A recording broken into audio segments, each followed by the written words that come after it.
welcome back. This is going to be part 10 of the Spy Hunter.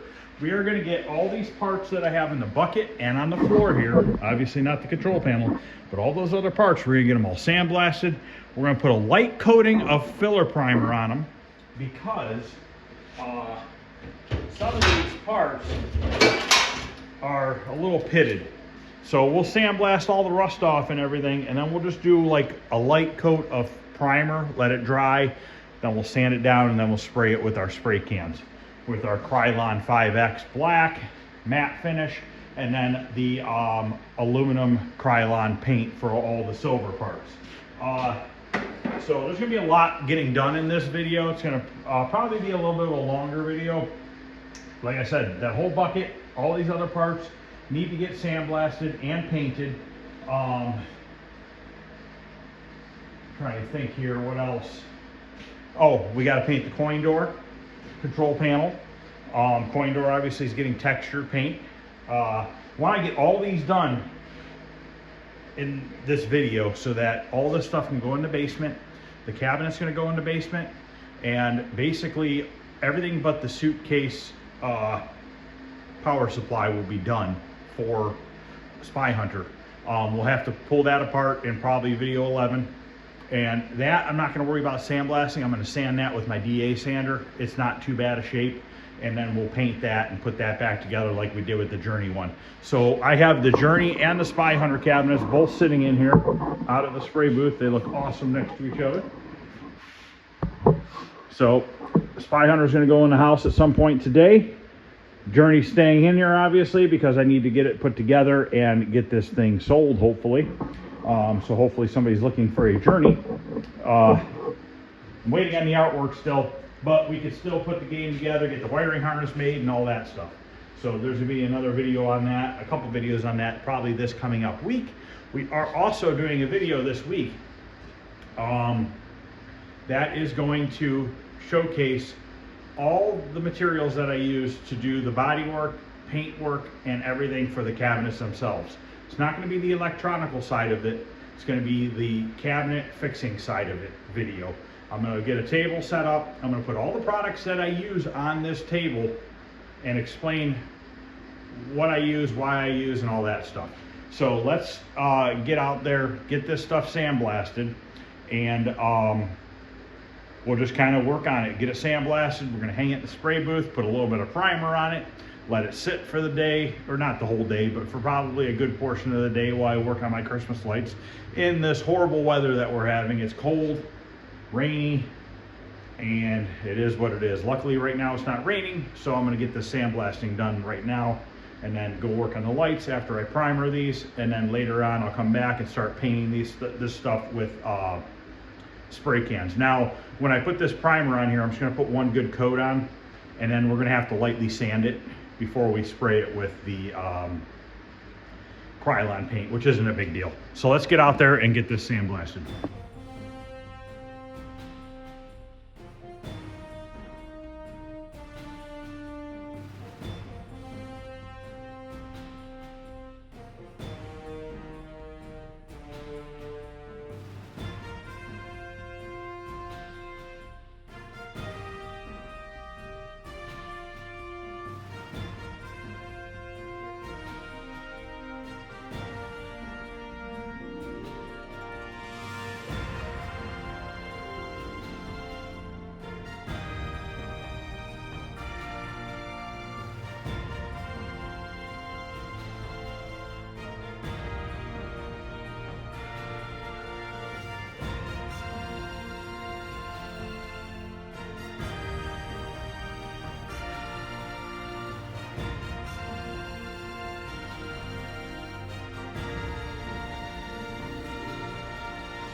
Okay, everything is sandblasted and in the spray booth, and I need to weld these brackets back together. If you remember, somebody had bolted them together.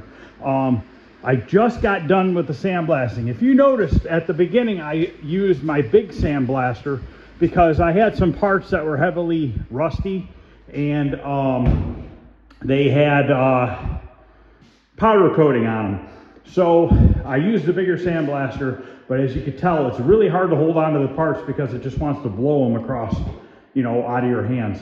That one bracket there still has powder coating on it. I sandblasted any of the rust off, and then I just roughed up the powder coating with the sandblaster. But I started using my little one for all the little parts, and I ended up burning a hole in one of the fittings at the bottom of the tank, which that happens over time. I mean, you can only send so much pressurized sand through a fitting before it wears out. And I didn't want to get into fixing the fitting right now because I just don't have the time. So I literally lucked out and just finished it in basically the nick of time. My camera fell over outside because it's windy. So my tripod's all screwed up again. I'm trying to get this thing. I literally have this tripod held together with zip ties, 3 zip ties, 2 zip ties. And it's just kind of hanging in there. I don't want to buy another one if I don't have to because it just gets beat to crap out here. So basically what happened here was somebody drilled these 2 holes in that hole here. Originally these were mounted like this, okay? And somebody drilled holes because the welds broke off. So we are going to re-weld those. And if you look at this piece here, this is cracked all the way down. So I want to throw some welds on this as well. We're not going to get super crazy with it. It doesn't have to look perfect. You're never going to see it, but I am going to grind it down a little bit. I mean, I can't just leave it looking crappy, but we're not going to go looking for a show quality weld job here because it's just not going to matter at that point. So what I want to do is I'm going to use these holes as a, like to make a plug weld. Fill it in with weld on both sides, and that's going to really secure it. And I'll probably zap a couple welds up here between the two. Now, before I go welding these together, we have bare metal. So we have bare metal touching bare metal, okay? So we're going to use a product here that dries really quickly. Let me grab it. It's in my welding cart here. It is, see which one here I want to use. Zinc-based, let's use this one here. This is a zinc-based weld-through primer. Okay, it's made by SEM. Part number is 40773. I honestly am not sure where I bought this from. I don't know if I got it from Summit Racing or Amazon, or if I bought it local or not. I bought a few cans of it, so to be honest with you, I don't remember where it came from, but if you look up SEM 40773 on the internet, I'm sure you'll find somewhere that sells it. So this is a zinc weld-through primer. What this is made to do is you're supposed to spray both bare metal surfaces, and when you go to weld them together, it won't burn off. It won't burn off like a regular primer would. Plus, it does not affect your welding at all as far as having this on the metal itself. And by using this, you've now treated the 2 pieces of metal rather than welding together 2 bare pieces of metal, which is going to rust because condensation is going to get in there, and that's just what happens with metal. So we're just going to take a little bit. We're not going to paint this whole thing. We're just going to hit the areas that these brackets are going over. And you can see it's like a silver color. And we're not going to do the outside of this one because that's not going to matter. Just the inside, anywhere the 2 metals are butting together is where we want to put a little bit of primer. So this doesn't need long to dry. It literally dries within a minute or 2. Let me actually read, because I've never really read how long they say to wait. They want you to rough it up with 80 grit, which is fine. 1 to 2 medium coats. Flash time 3 to 5 minutes. Oh, weld time 20 minutes. I always do a little quicker than that, but we'll let it sit for a few minutes. I got to drill another hole in this one because the one side somebody only drilled 1 hole. These are some cheap drill bits from Harbor Freight, but they work. They work good enough. I think I got them free. So I just use them because whatever.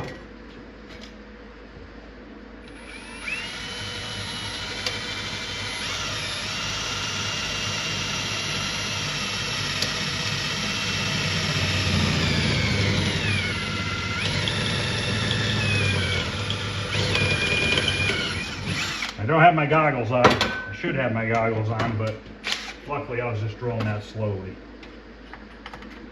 So I'm gonna let this set for a couple minutes, come back, and we are gonna weld this together and then fix that crack.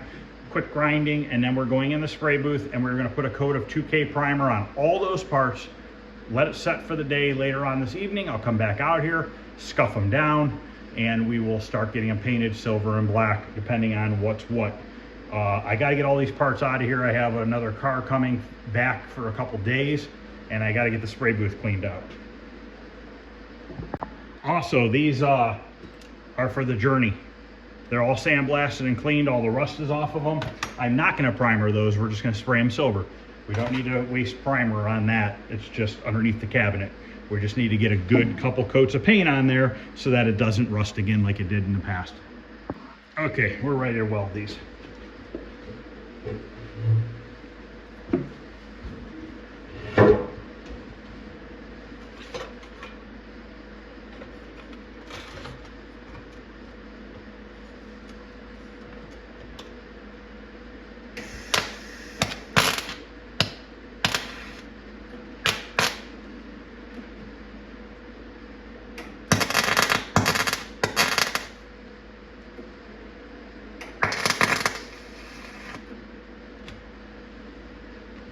Welder's not up high enough. Yeah, my settings are all screwed up. Let's see here. That's about just about an 1/8 inch, probably about an 18 gauge roughly. We're going to want to set it to 145, 16.5, 3 to 5 on the speed. So 135. I was at 80. I must have bumped the dial.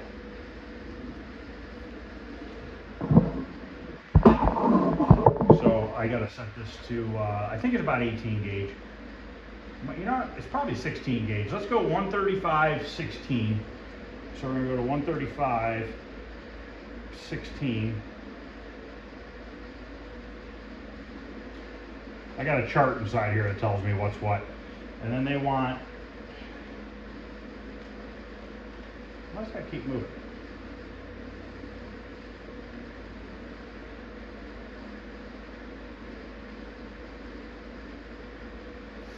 .135, 16, between 5 and 10. Let's see if that works a little better here.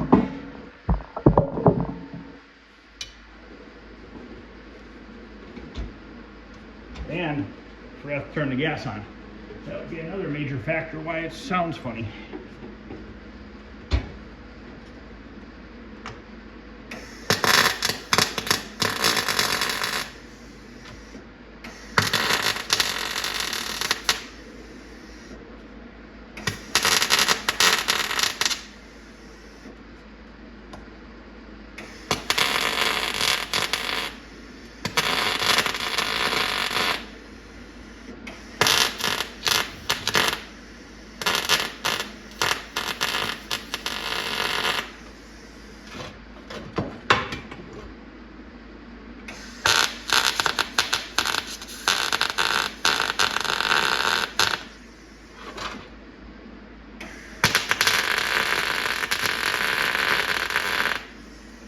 Sounds a little better.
fix that crack.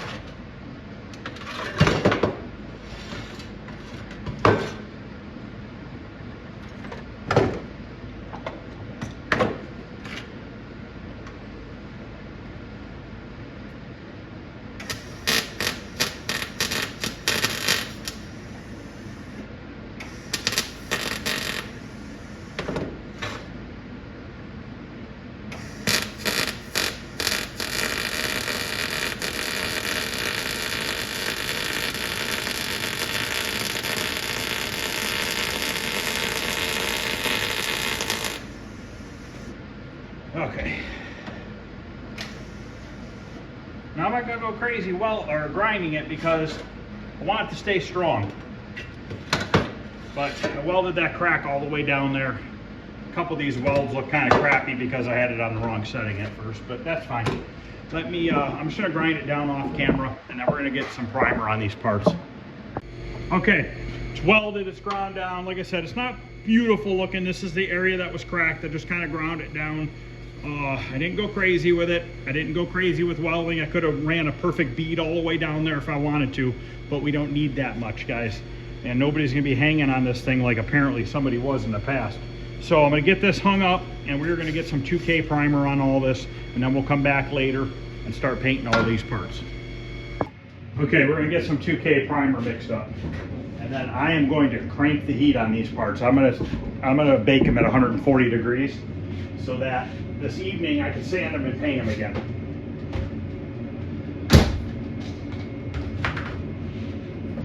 Because like I said, I gotta get these parts out of here. Oh, and if anybody is interested, the 59 Impala that I was working on this channel, in which I started a second channel for the cars, is coming back here, supposed to be coming tomorrow to do final buffing, cleanup, and then it's off to California. So it just got finished at the interior shop. It's been there for about 4 months, and 3-4 months.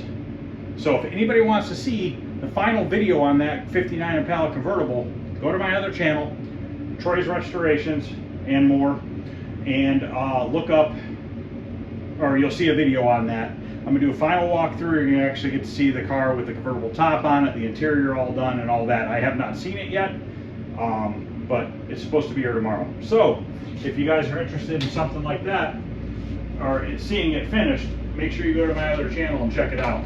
So I'm gonna mix up this 2K primer. This is a 4-to-1 mix. This is from Summit Racing. It's a 2K urethane primer. Part number is SUM UP220, and then G stands for gallon.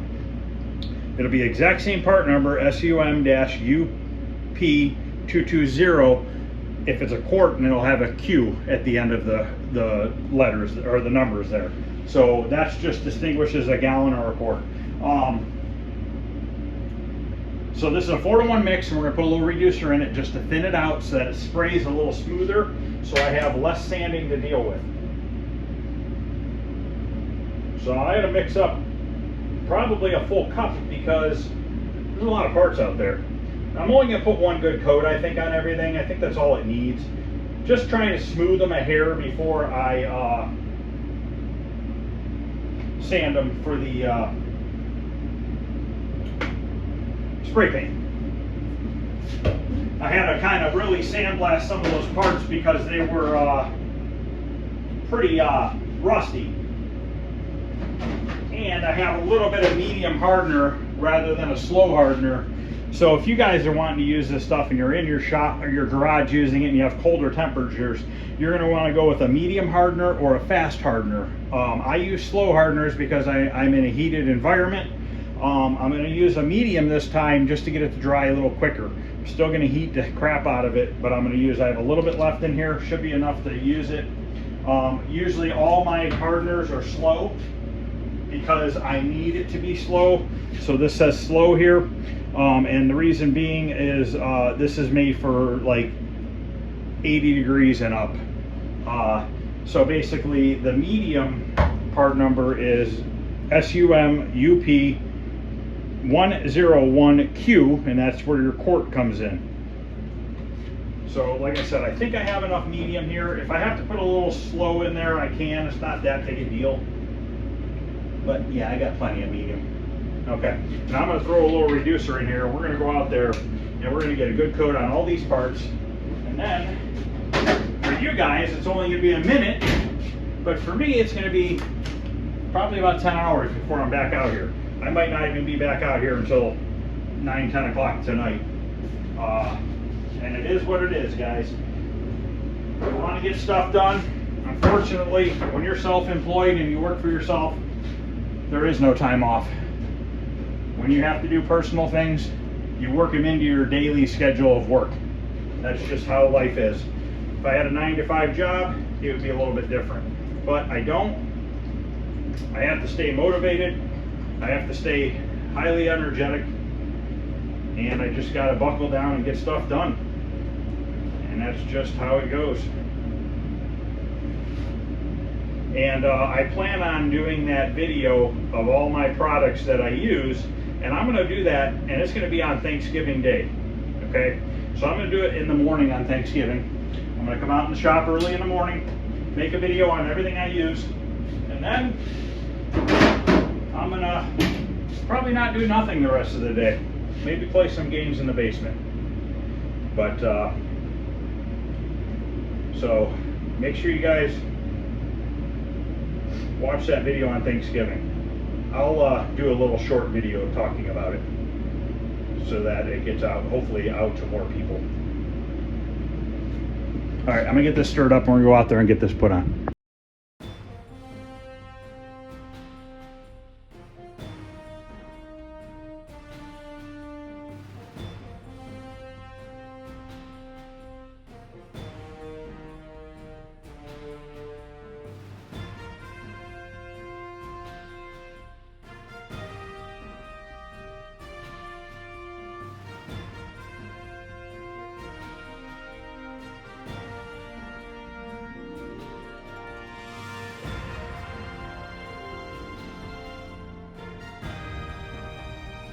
Okay, I'm gonna check the heat on these parts with this infrared heat gun, and then we should turn off the heater and let them set for the day.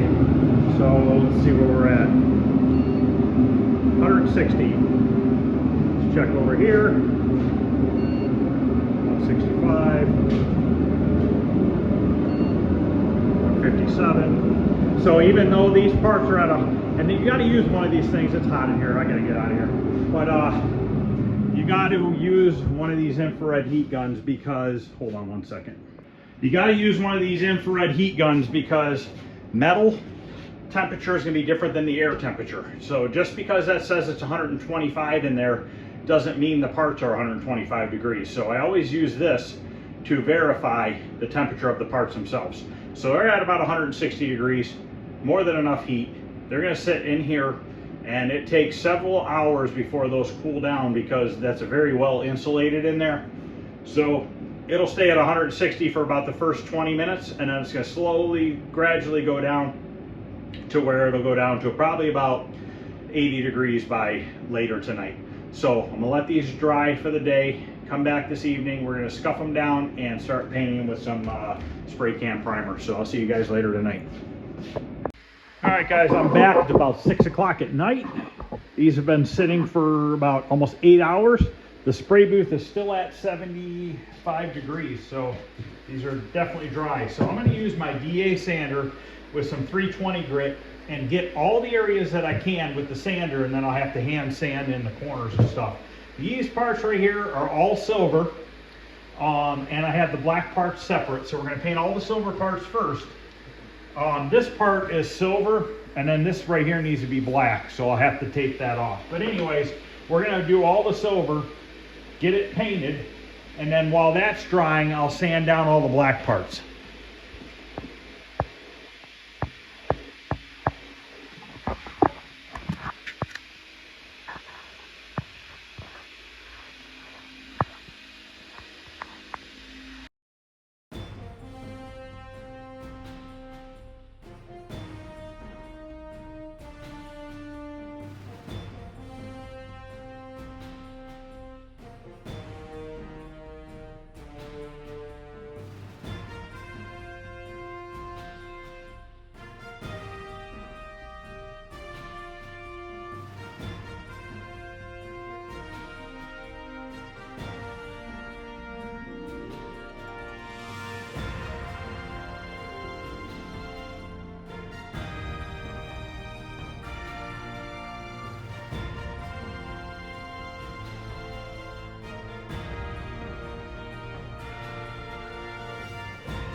Okay, I'm gonna get all these hung up in the spray booth. We're gonna spray these silver, and then we're gonna put a satin clear over top of them. We're gonna be using Krylon products. Okay, I got all the parts in the spray booth. They're all blown off. I'm gonna show you what I'm using here. I'm using the High Heat Max from Krylon, aluminum colored. 2 coats of that, and then we're gonna put a coat of the satin clear over top. So I'm gonna go ahead and do this now. It should dry pretty quick. I have the heat going again. So once I get done putting the silver and the clear on, I'm going to put the heat up again in here and let them sit for about an hour, and then I'll be able to move them out of here and work on the black parts.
Okay, while these are heating up and drying, I will start sanding the black parts. But you can see when you put that satin clear over the silver, it turns it back to like a metal looking color. It's still a little wet, so it's kind of hard to see.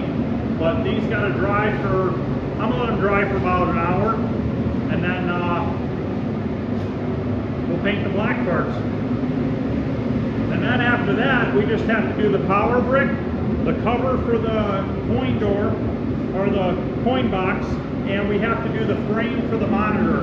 But all those parts, we're just going to sand them with the DA sander. We're not going to sandblast any of that. They're all pretty clean, so they should sand nicely, and then we'll paint them.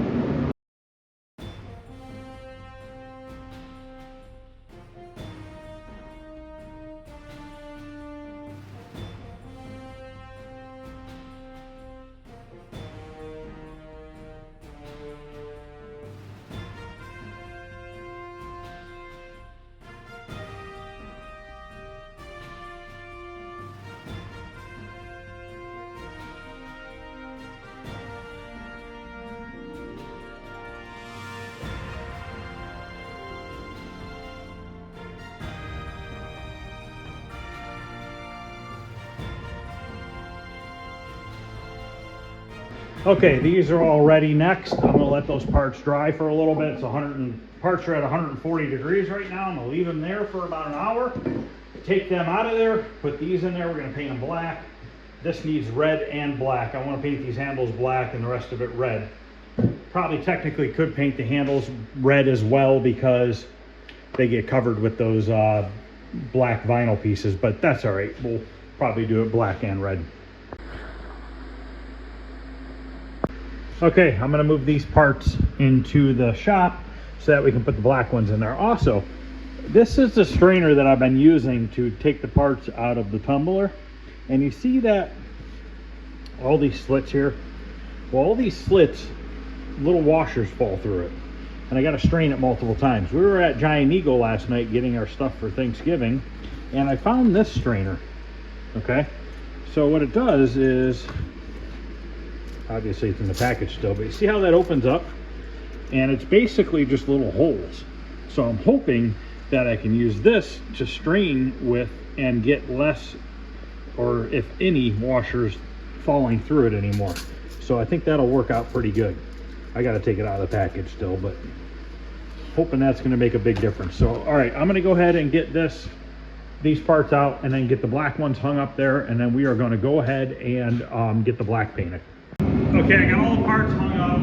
Now I'm gonna go ahead and do the coin door first with some textured paint lightly, and then we're gonna paint all these parts black. So what I'm using is the Fusion textured finish first, and then I'll put the Fusion matte black over top. This is 5X primer and paint all in one. Now this paint here is red. It's called Banner or Gloss Banner Red. We're going to use this on the center of the, I guess we'll call it the steering wheel, whatever they call it. That'll be the center, the red for that. So first thing I want to do is put the texture on the coin door. So I'm actually going to unhang the control panel for a minute while I texture that, because I don't really want to spray any texture onto the control panel. And I'm going to turn the fan on, so that's why I put this to the front of the spray booth, or to the back of the spray booth, so as soon as I paint it, it's going to go right out of the spray booth rather than landing on the other parts.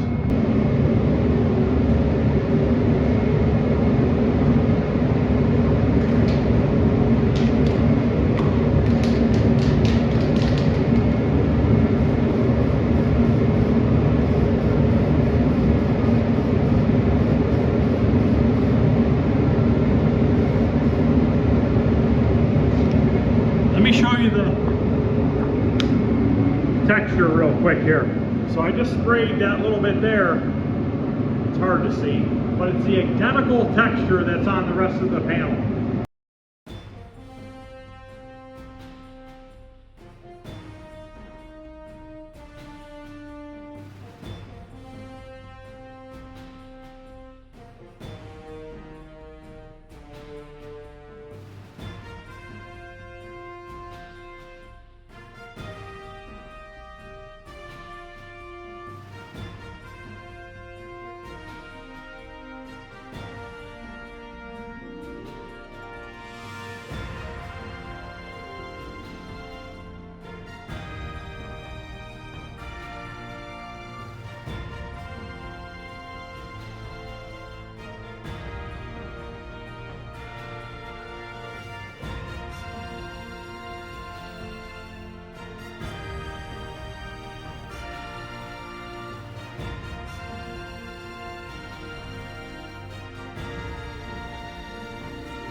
Okay, all the parts are painted. At some point, my phone that I use to record these videos overheated in the spray booth because I had the heat on for so long. Never had that happen before, so I don't even know how far it recorded into me doing the black paint. But anyways, these are all the silver parts. These leg levelers are for the Journey, but these are all the other silver parts. This is that part that I had a two-tone black and silver. So that looks good. The only thing I need to do still is paint the red yoke part of the steering. But I can't do that today because I have all the parts hanging in here and it's 8:30 at night and I'm done. I'll deal with it on the next video. This doesn't look too bad. I didn't go crazy with it. You can still see a minor little bit of where those were, and I knew that was going to happen, but I'm not worried about that because the overlay is going to cover those. I just wanted to fill them in case somebody did push on it. It didn't, the back looks really good. It didn't leave a divot in the control panel overlay. That's why I filled them in mostly. I didn't go crazy with it, but these are still drying, a little bit striped still because they're still a little wet, but they look good. I put 3 coats on the handles. I went through about 2 full cans of black paint to do all these parts. And you can see how that's still striped looking because it's partially wet and partially dry. That's pretty much it, guys. This is part 10 of the Spy Hunter restoration. We have gotten a lot done today, or I've gotten a lot done today. More than I thought I was going to get done. I wasn't even sure if I was going to be able to record a video today. But it worked out good with the Christmas lights. We got the whole entire house wired up. We just have to do the yard tomorrow. So we're gonna wire the yard tomorrow and put up the 20-foot tree. And then, if I have a little bit left to do, I got a few days before Thanksgiving. Thanksgiving is when the light show starts, that night of Thanksgiving night. So I still have Tuesday and Wednesday and Thursday during the day if I need it. But we're looking good. I think we're caught up with that now. I got to get all these parts into the basement. I actually went and I had to order online. So I went to Walmart today to buy 2 more folding tables because I only have 2 of them. So I wanted to buy a couple more folding tables because I have all these parts for these games laid out in the basement. And now I need a 3rd one for down there for all the Spy Hunter parts. I gotta get to putting them together. But anyway, so I went to Walmart because online it said they're on sale for $39 for a 3-foot or 30-inch by 6-foot. I was like, oh sweet, that's cheap. So I go to Walmart and they're $54. So we go and we look at the app and it's only $39 if you order it online. So came back home, I ordered it online, so I just got to go pick it up tomorrow at the curbside pickup. So I ended up getting them for $39 each, so I bought 2 more tables because I'm always using them anyways. And for $39, why not? So the next part, 11, we'll get the yoke painted red, we'll get the power brick torn apart, painted, we'll get the monitor frame torn apart and painted as well. And then at that point, we'll be ready to assemble the coin door, put the monitor back together. That'll be part 12. And put the power brick back together. And then at that point, that game is ready for assembly as well. Journey this week, I need to get the monitor in it, get the coin door on it, start putting all the pieces, parts and pieces onto that. I should have my other section of the wire spool holder for the basement should be here tomorrow from Amazon. I believe it said it was coming tomorrow. So I'll be able to get the rest of those rolls onto that, and we'll be able to start making the Journey harness probably next weekend or Thanksgiving weekend probably. Don't forget, I'm going to be doing a video on all the parts, all the materials and products I use to restore these cabinets and paint them and all that stuff. I'm going to do a video Thanksgiving morning. I'm gonna have everything laid out. I'm gonna show you all the products I use, why I use them, how I use them, and what they're good for and what they're not good for. So, all right, that's gonna end part 10, guys. I don't even know how long the video is. I don't even know how long into painting the black it cut out. I have no idea yet. I haven't looked at it, but I'm gonna get it edited and put it out tonight. It'll probably be out by 10 o'clock tonight on Sunday. And tomorrow, hopefully I have some more time to get those other parts done, and we'll see what happens. So thanks for watching, guys. I appreciate it. Once again, if you haven't subscribed, consider subscribing. It doesn't cost anything. It just lets you know when I make new videos. Also, if you wouldn't mind hitting the thumbs up. And if you have any questions, comments, feel free to ask. I always respond. You know, if anything you need to know about anything I'm using, just, you know, send me a message. Thanks for watching, guys. I appreciate it.